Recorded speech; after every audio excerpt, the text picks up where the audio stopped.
All right, good evening, everybody. Meteorologist Drew Davis alongside with you. This is going to be a bit of a different video compared to what you're typically used to seeing on our HNN YouTube page and also online on our website. Of course, we've got a lot of activity out there in the tropics right now. We've got Hurricane Iona and Tropical Storm Keli off to the south and southeast of us. You can see that very clearly out there. We've got Hurricane Iona, which rapidly intensified earlier this morning, and Tropical Storm Keli, which spun up right behind it, and we're entering an active weather pattern in terms of the tropics. We've got another system, maybe another tropical storm that could spin up in the central Pacific as we're going into the next couple of days. Just behind Keli and far in the eastern Pacific, there's another storm that's expected to develop. So let's break down everything that's going on. We've got a lot of questions coming in from viewers. I actually want to show you the latest track from the Central Pacific Hurricane Center. This is for Hurricane Iona and also Tropical Storm Keli. Again, Hurricane Iona right now is a Category 1 hurricane, and Tropical Storm Keli is much weaker. It's right behind it, and it's not going to get as much energy because Hurricane Iona is actually absorbing a lot of the warm water that's off to the south of the island chain. As we're going forward, it's Monday around 8 p.m. as I'm recording this video. You can see in our weather models going forward into Tuesday afternoon, Tuesday morning, you're going to start to see this system develop into a Category 2 storm, and then potentially even a major hurricane, Category 3. That's what the Central Pacific Hurricane Center is forecasting right now. By the time we get to around 2 p.m. on Tuesday, Tropical Storm Keli just behind it, still about tropical storm strength. This storm is going to continue passing to the west, and it's going to stay south of the island chain. That's the big point I want you to get here. Everybody online has been asking, how do we know it's going to stay south of us? We actually have an explainer that I will walk you through coming up here in a little bit. This system is going to stay south of us. It's going to cause minimal impacts to Hawaii. There's a lot going on in the weather pattern here. This is Wednesday around midnight, so going into early Wednesday morning, the systems are both starting to weaken as they continue to move further westward. This is around Thursday at 8 a.m. Keli back to tropical depression status, falling apart in the cooler waters just directly south of the island chain, and then Iona back to tropical storm strength as it continues moving further westward. By Saturday, both of these storms are really not in the picture anymore. Of course, I do want to talk about another thing that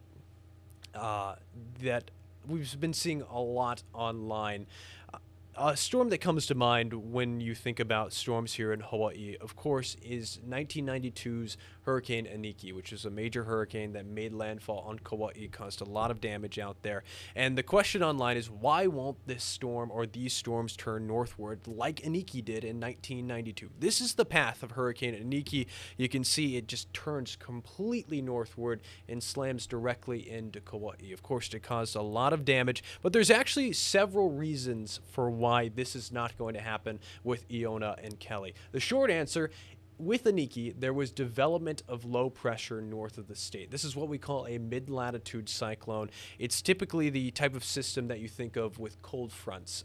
It's the same low pressure system that moves across the continental United States and brings these really big sweeping cold fronts. Sometimes in the winter, we see the tail end of the cold fronts bringing the heavy rainfall you typically see in the wet season. But there was a mid-latitude cyclone that was moving north of the state and weakened the high pressure system that we typically have north of us during the summertime. This was north of the state, and it weakened that high pressure system, and air actually moves, or low pressure, like a storm, a hurricane, moves closer to low pressure. Hurricanes are low pressure systems, and they steer away from high pressure. There's also a fundamental force in meteorology. This is a little advanced, but it's basically the pressure gradient force. It just means air moves from high to low pressure. It has to get away where there's a lot of air and moves to where there's less air. A lot of air in high pressure and not as much air in low pressure. That's exactly what's happening with a hurricane or a tropical storm. It moves and steers away from high pressure and moves to lower pressure.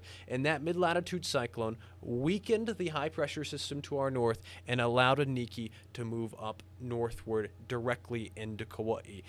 What's happening right now, this is the system that we're seeing outside right now. We've got high pressure systems directly north of us, causing moderate to breezy trades at times. And we're really not seeing any change or forecasted change out there with these high pressure systems. So it's not going to allow Iona or Keli to move northward. So we're watching that pretty closely, but that's how we know this is not going to really move northward into one of the islands like Hurricane Iniki did. And of course, if we saw one of those mid-latitude cyclones developing, typically in the summer, they're not as common because we've got this strong, permanent, semi-permanent high-pressure system to our north.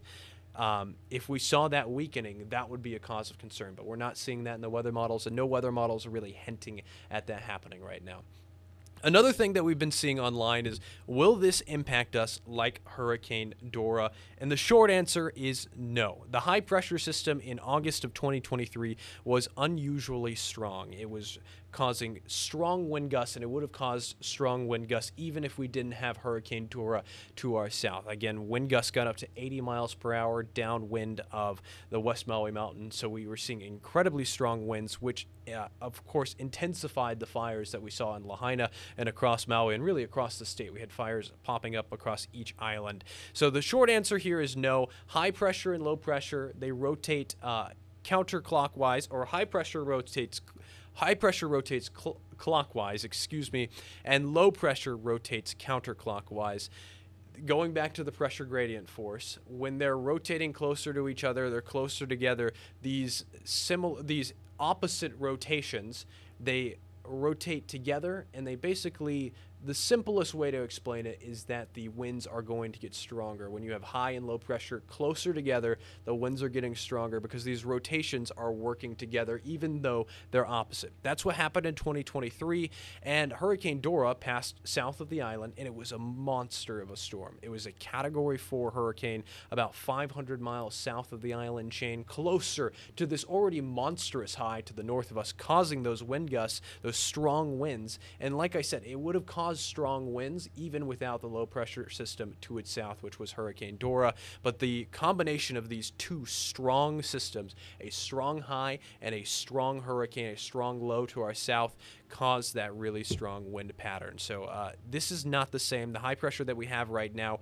is nothing compared to what we had with that high pressure system to the north of us during August of 2023. So we might see a little bit of wind interference from these storms, but it's not going to be anywhere near what we were seeing. Seems like the National Hurricane Center has updated this graphic. We are seeing about a 60% chance for another system to form right to the east of Keli. Again, this is going to stay to our south, and we've got this yellow area and this red area that the National Hurricane Center are monitoring just to the southwest of Mexico. I'm going to focus on the red area here. This is a 70% chance for development over the next 48 hours and a 90% chance over the next 7 days. Both of these systems, as we go further in time, are not expected to impact us. We could see some of the moisture get caught up in the trade winds, and I'll show you how we're not really expecting these systems to impact us this much. This is one of the reasons that Hawaii doesn't really see a lot of hurricane activity.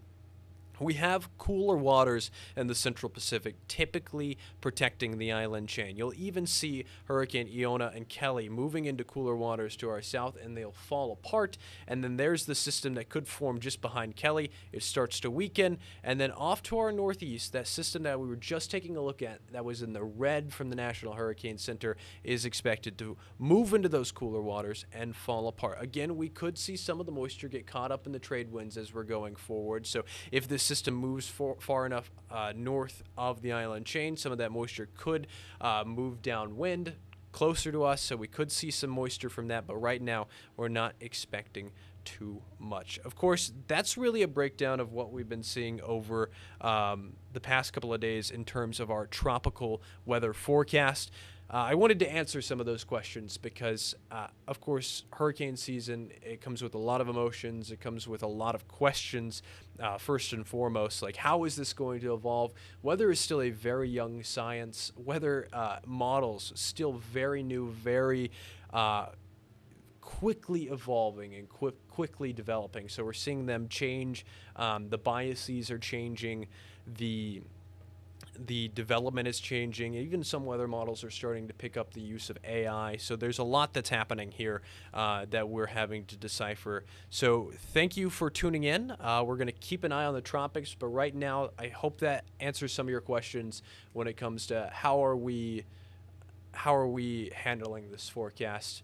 Make sure to stay tuned to your first alert weather team throughout the rest of hurricane season, which ends on November 30th. So we've got several months to go. It's only July 28th, so we've got several months to get through, and a lot of activity expected over the next couple of weeks. We're entering an active weather pattern.